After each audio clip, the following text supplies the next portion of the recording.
es la epidemia que está viviendo el mundo, primeramente estamos equivocados. ¿Por qué?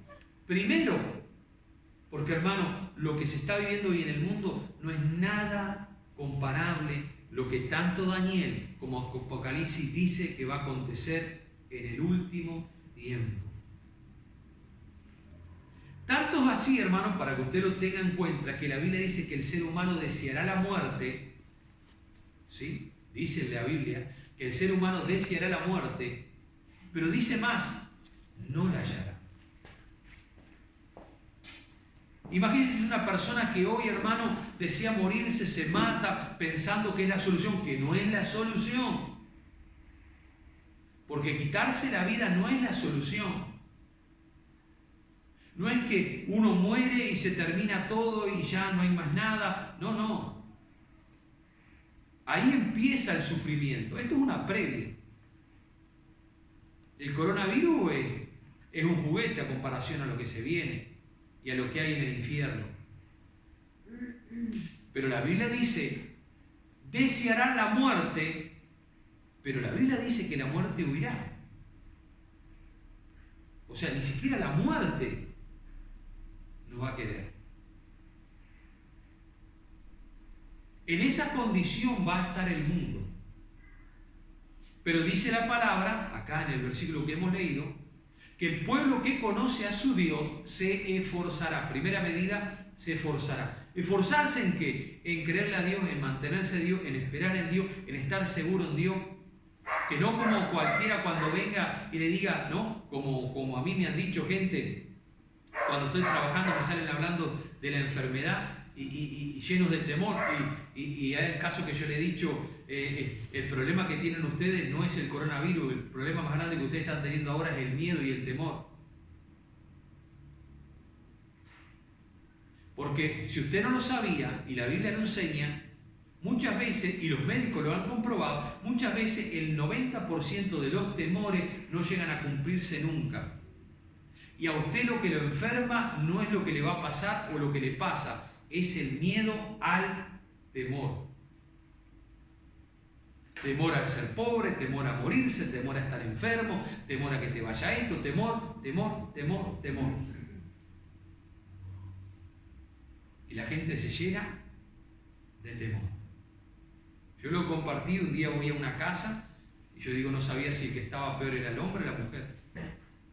En la condición, gente de plata, o sea, gente económicamente bien, pero desesperado. ¿Por qué? Porque un día habían robado y ahora andaban, no, cuando se me acerque un chorro lo matamos. Y el hombre y la mujer armados los dos. Y uno dice, ¿qué es lo que está pasando? ¿Qué es lo que está pasando? ¿En qué condición, en qué situación nos encontramos? Hoy temprano les compartía o hablaba, gloria al nombre de Jesús, que capaz que usted nunca había prestado atención. Hoy se dice, hermano, que esta epidemia, ¿no? El Uruguay la lleva ganando, pero usted presta atención, todas las fronteras tienen coronavirus. Colonia, Fraivento, Salto, Artigas, Rivera, Cerro Largo, Chuy. ¿Dónde comenzó? Con el barco en la frontera marítima Montevideo.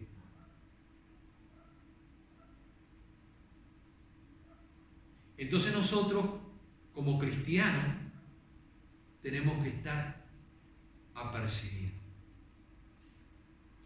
O tenemos el control, o la epidemia nos viene rodeando.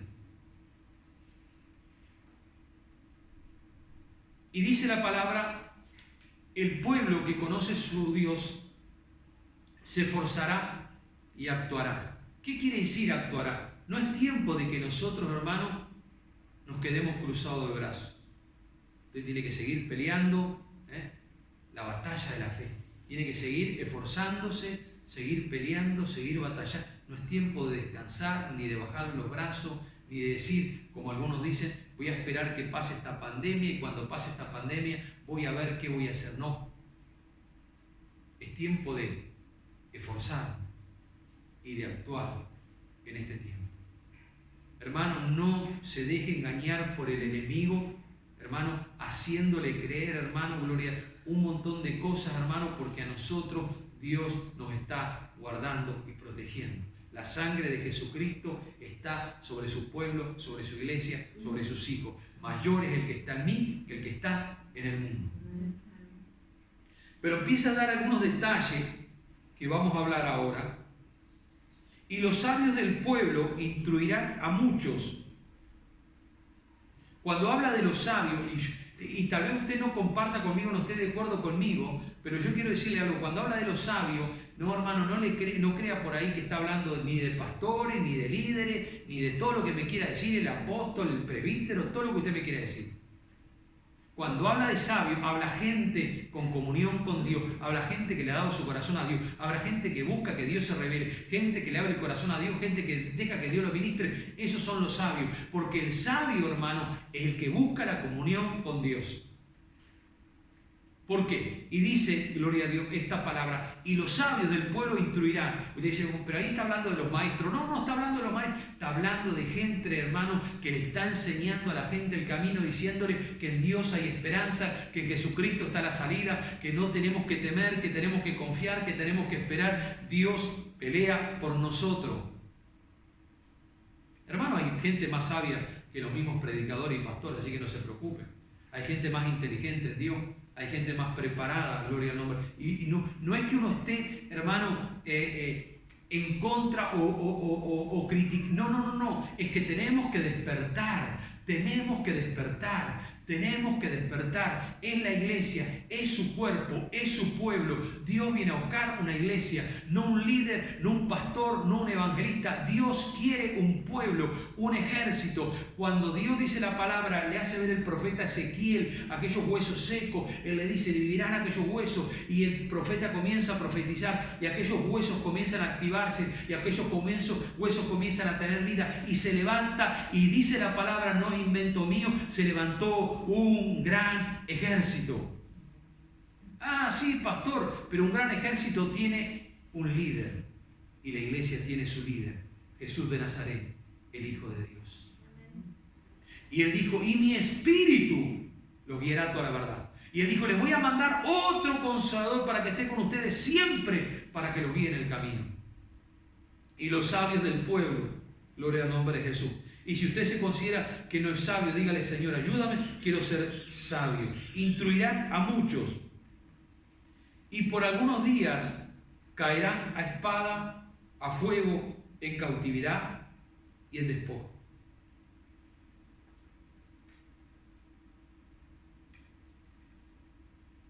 Se han escrito libros. Cada uno tiene su opinión. Yo creo que de la iglesia pasando la tribulación hay tres enseñanzas para que usted lo entienda mejor, o tres corrientes.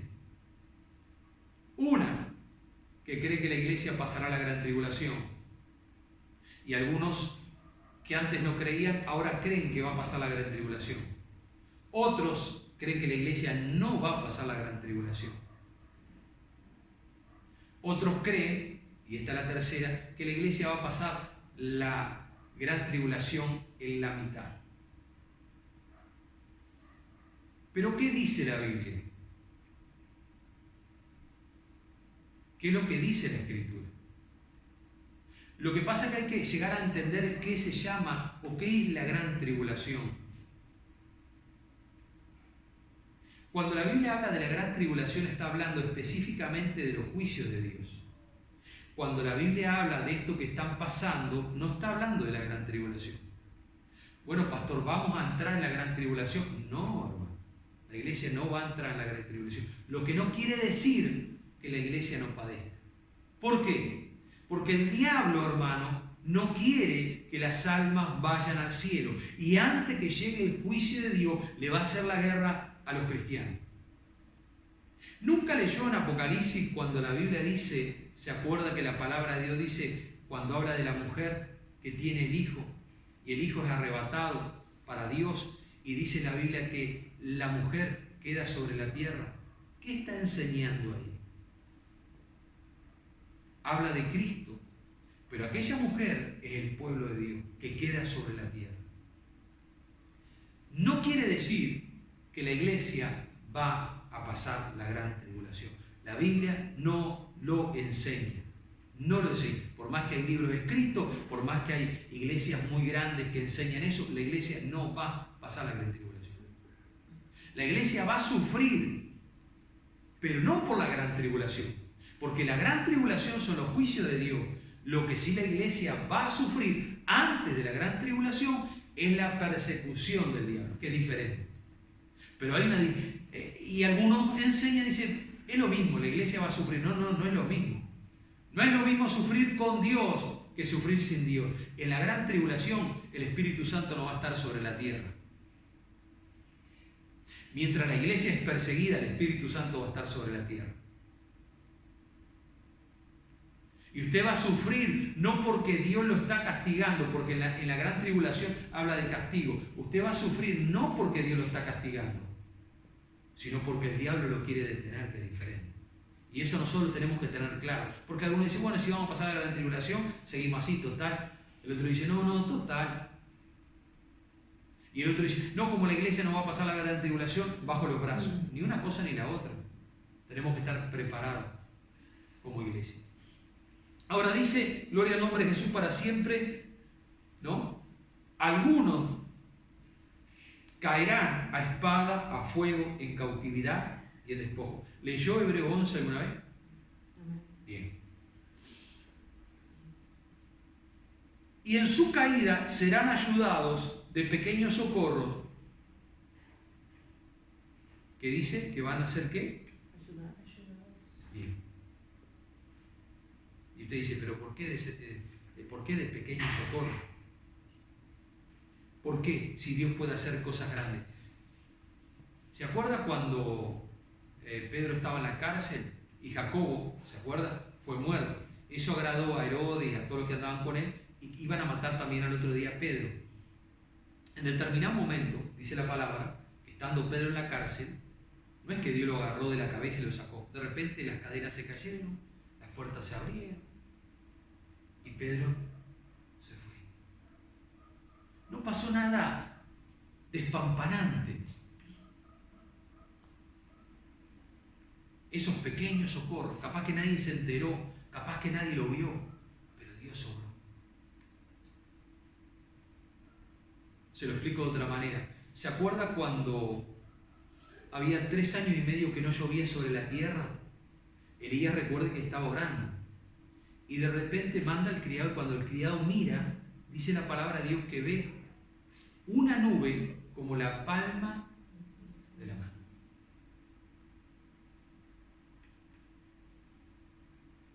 No se preocupe que lo pequeño de Dios, la intervención pequeña de Dios, te saca de cualquier problema y de cualquier situación. Gloria al nombre de Jesús para siempre. Dice, y muchos se juntarán a ellos con lisonja. Y muchos, ¿vio? Y no quiero entrar en detalle, pero vio cuando los políticos se quieren juntar con la iglesia. No se juntan porque quieren a Dios. ¿Sabe? Cualquier político, no precisa que sea inteligente, sabe que la iglesia junta gente. Por eso a veces quedan contentos con el presidente de Estados Unidos, Trump, ¿no? Y no estoy hablando en contra del presidente, ni mucho menos. Pero él sabe que en Estados Unidos, ¿qué pasa en Brasil con Bolsonaro? ¿No? Están las iglesias. Y la gente dice, no, porque debe ser cristiano el hombre. Cualquier político sabe que la iglesia junta ¿qué? Me extraña. Oren por mí, que Dios los bendiga. Cualquier político sabe que las iglesias... en Brasil, donde hay miles o millones de cristianos en todo Brasil, si uno quiere ser política, vamos, va a la iglesia, no van a los macumberos. Uno quiere juntar gente, ¿dónde va a ir? A la iglesia. ¿Por qué todos los presidentes cuando llegan a presidente van a ver al Papa? Ven al Papa y los católicos de sus países, ¿qué van a hacer? Tenemos que ser nosotros más inteligentes que el diablo, más astutos que el diablo. Y uno no está hablando en contra, pero tampoco nosotros podemos ignorar su maquinación. Y dice, y muchos se juntarán. Conmigo han venido, entiéndalo, yo no estoy en contra ni de los políticos ni de la política, ¿entienden? Yo no es que yo esté en contra, pero hay cosas que se caen. Han venido a hablar conmigo y después lo primero que le dicen, ¿y vos cuánta gente podés juntar? Yo no les digo. ¿Para qué? No podemos hacer, hermano Gloria, vender nuestra primogenitura por un plato de guiso. Mentira, no lo podemos. ¿Qué es primogénito? ¿Qué dijo? ¿Cómo? No entendí lo que dijo. Primogenitura, ¿Qué es eso? ¿Primogenitura? Sí. La primogenitura era que el primero que nacía Sí. en Israel, el primero que nacía, tenía una bendición extra. Era una bendición extra. O sea, mayor. Como Jacob y Saúl. Claro. Gracias, pastor. Disculpe que no se haya interrumpido, pero me quedé medio como anonadada. Porque estaba escuchando y me sale con una cosa de Canelones, no sé. No prendo la toca, gracias por escuchar. La primogenitura. Por el videito. Seguimos.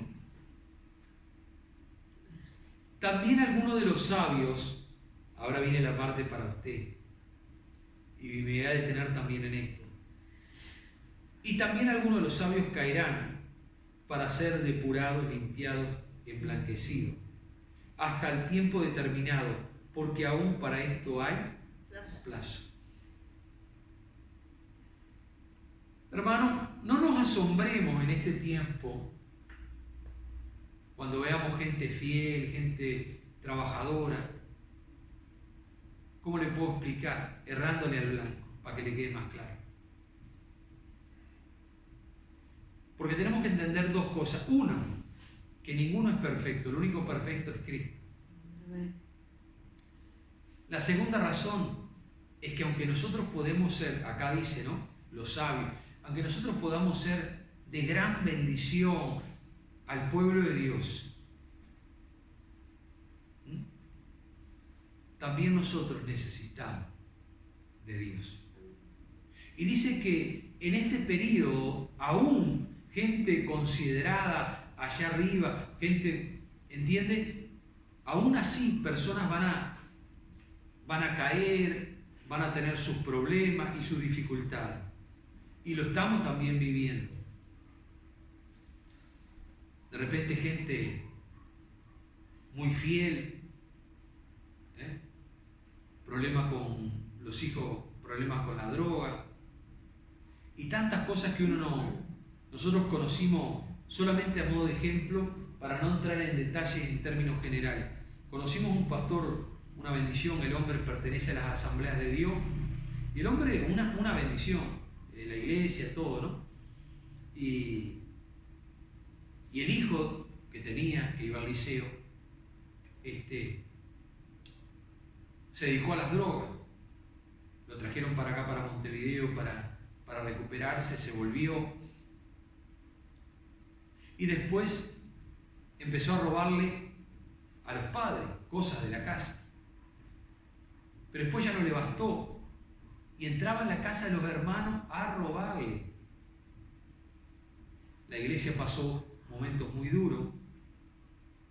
El pastor quedó mal. Y uno se pregunta, ¿no?, un montón de cosas. Nosotros, un ejemplo, hablo de mí ahora. Los dos hijos más grandes no vienen a la iglesia, los míos. Cada uno tomó su camino. Y a veces uno puede pensar, y a uno le duele, y todo lo que me quiera decir. Y uno se puede preguntar, ¿qué uno como padre ha hecho mal? Y uno puede decir un montón de cosas. Y a veces nunca llegamos a entender qué cosa es lo que pasó. Pero son cosas, hermanos, que nos hacen tropezar, nos hacen caer, nos hacen desanimar. Y por un lado, Dios en la Biblia le dice que es sabio, y por otro lado, la misma Biblia y en el mismo versículo le dice que están tropezando y están cayendo. Y parece como que una cosa no es competente con la otra. Pero la Biblia lo muestra. La Biblia lo dice. Y sacamos una conclusión. Que ninguno sale adelante por sus propias fuerzas.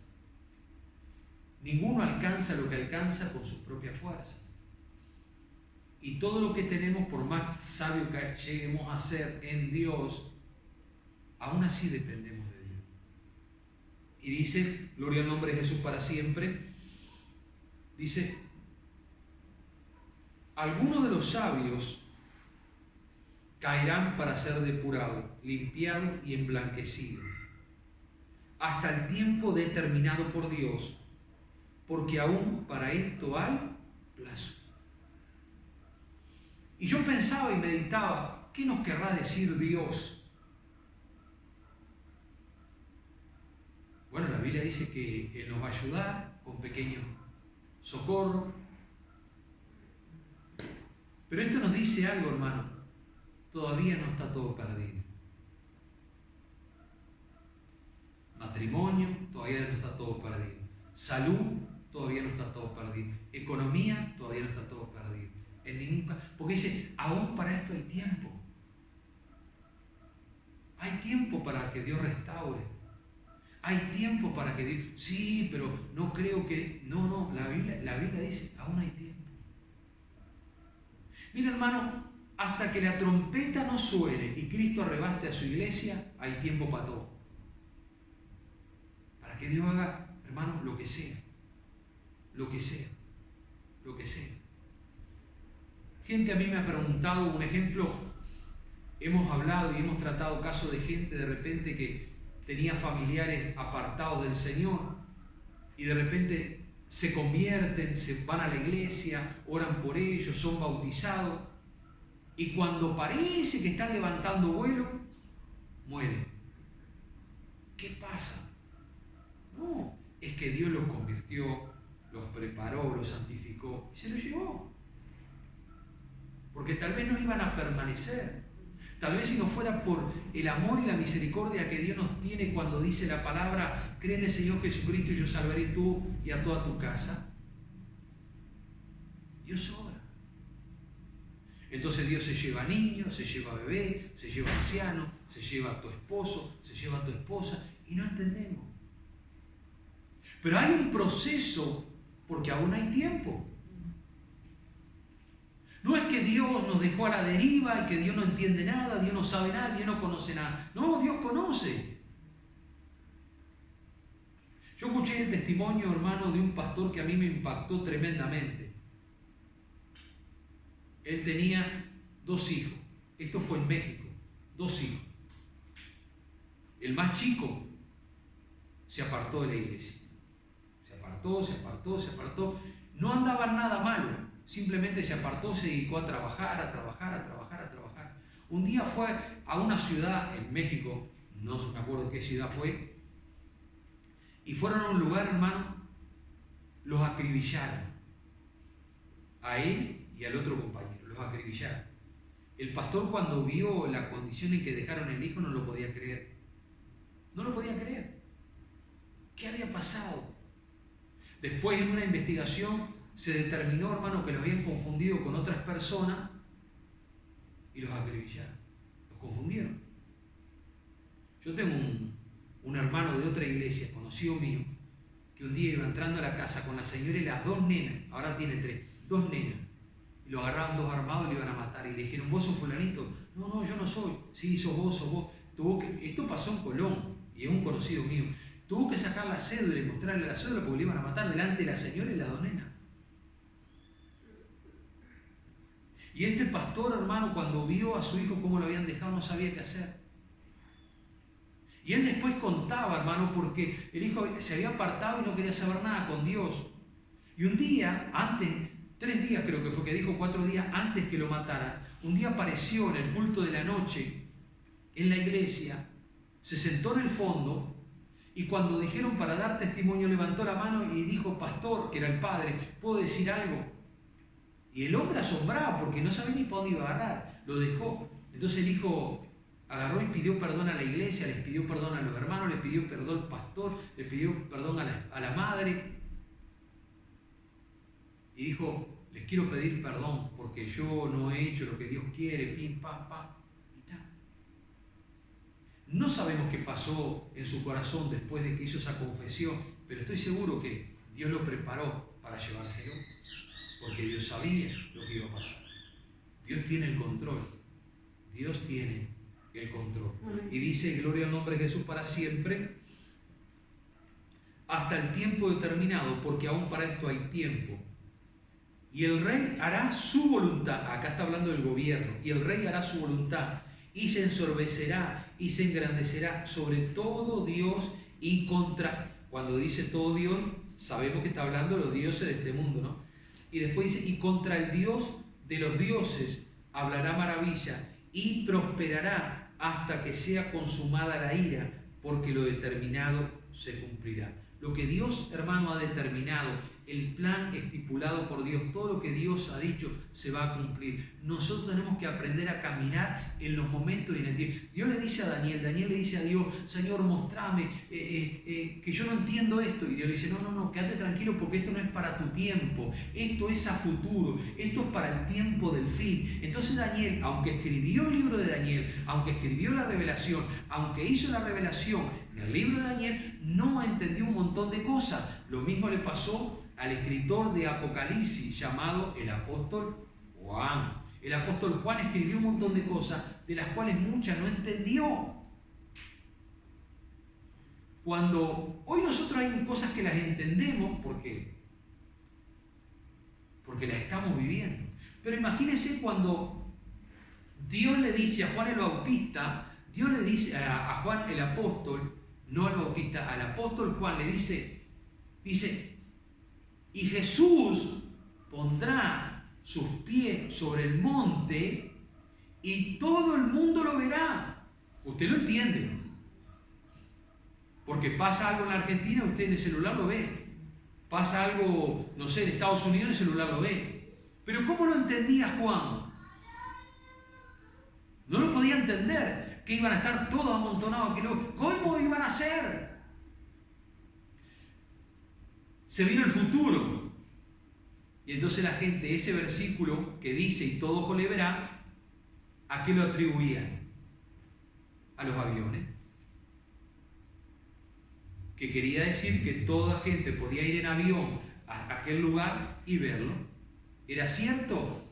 Para ese tiempo era cierto. Para ese tiempo era lo que se vislumbraba, lo que se conocía. Bueno, usted va en avión, se mueve y va a encontrar y va a ver.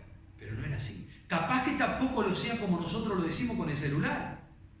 Capaz que va a haber otro adelanto para ese momento para que todo ojo lo vea.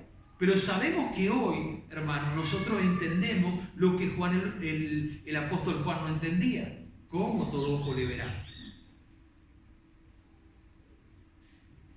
El libro de Apocalipsis dice que cuando venga la guerra de Armagedón, los cuerpos se van a derretir. Vivos se van a derretir. En el tiempo del apóstol Juan, ¿cómo lo iba a entender?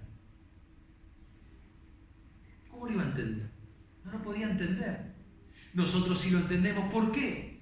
Tanto la bomba de Hiroshima como la bomba de Nagasaki, sabemos, hermanos, que las carnes se derretían en los cuerpos.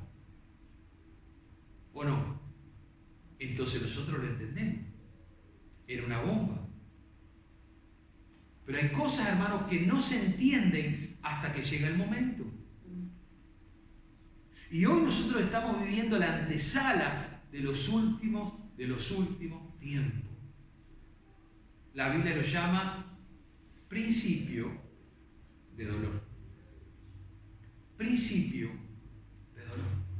Por eso el cristiano, el Hijo de Dios, hoy más que nunca necesita estar preparado con sabiduría de Dios. Con esto termino. En determinado momento, gloria al nombre de Jesús para siempre, los griegos, los romanos, todos, había unos líos bárbaros, los judíos estaban siendo esclavizados, todo, y los judíos tenían que pagar. Lo mismo que había pasado en el tiempo del faraón, volvieron a lo mismo, tenían que pagar y todas esas cosas, ¿no? Los hacían cargar cosas sin pagar, un montón de cosas. En determinado momento, hermano, los judíos estaban mal por todo lo que estaba pasando. Y los judíos comenzaron a gritar: voz de Dios y no de hombre. Y el rey que estaba ahí, ¿no? Dice que cuando la gente gritaba, voz de Dios y no de hombre, murió. Y dice que empezaron a salir gusanos de aquel hombre. ¿Cómo la gente sabía y entendía que lo que este hombre estaba diciendo no era de Dios? Porque yo creo que la gente tiene que llegar el momento de cansarse, hermano, de prestar atención a lo que el mundo dice para decir, quiero saber qué es lo que Dios dice. Porque para nosotros lo importante, todo lo que usted me quiere decir, es qué es lo que Dios dice en este tiempo. Para no ser engañado, para no ser manipulado. ¿Qué es lo que Dios dice a nuestra vida? ¿Qué es lo que Dios quiere con nosotros? ¿Qué es lo que nosotros podemos hacer en este tiempo? ¿Qué es lo que Dios nos aconseja? ¿Qué es lo que Dios nos quiere revelar a nuestra vida, a nuestros corazones? ¿Por qué? Porque según lo que hemos leído, el pueblo o la gente que conoce a su Dios se esforzará. Se esforzará y actuará. Y actuará. Y actuará. Hoy la iglesia en el mundo es lo más importante que tiene este mundo. ¿Por qué? Porque la Biblia dice que usted es la sal del mundo. No dice que los demás son, dice que usted es la sal del mundo. La sal es lo que sala, lo que le da vida, para que no se muere, no se eche a perder. Por eso no habrá gran tribulación, como algunos enseñan, hasta que la iglesia se vaya. Porque ¿cómo se puede pudrir todo estando la iglesia? Amén de que la iglesia no está sola, porque la iglesia está con el Espíritu Santo de Dios. Y la iglesia es lo que da vida a este mundo. Si la iglesia no estuviera, hermano, este mundo, quién sabe cómo estaría. Y gracias a la iglesia, y gracias a las oraciones, y gracias al pueblo de Dios, gracias que hay cristianos en la policía, en los hospitales, en el gobierno, en los trabajos, gloria al nombre de Jesús, es que el mundo está siendo salado. El pueblo que conoce a su Dios se esforzará y actuará. Vamos a hacer una oración en esta mañana.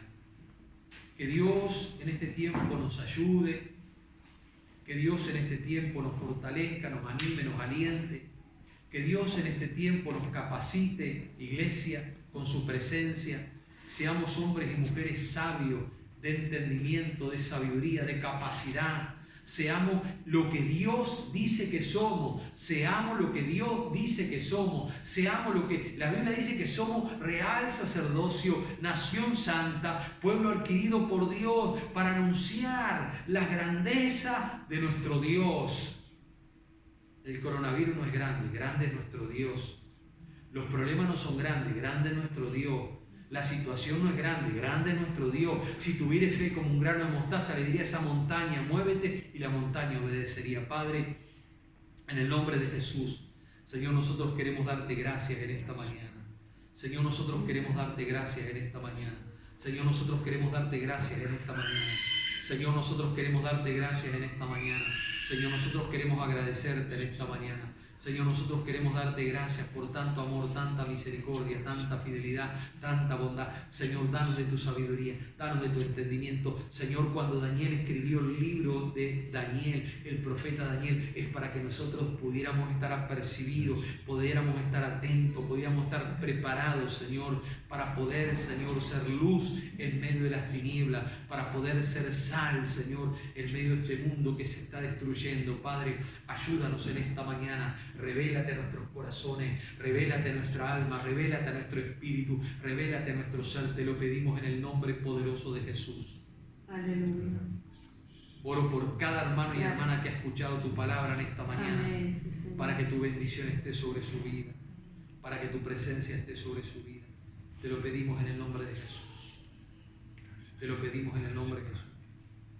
Señor, y te damos gracias por tanto amor y tanta misericordia. Amén, sí, Señor. En el nombre de Jesús. Amén. Y amén. Gracias.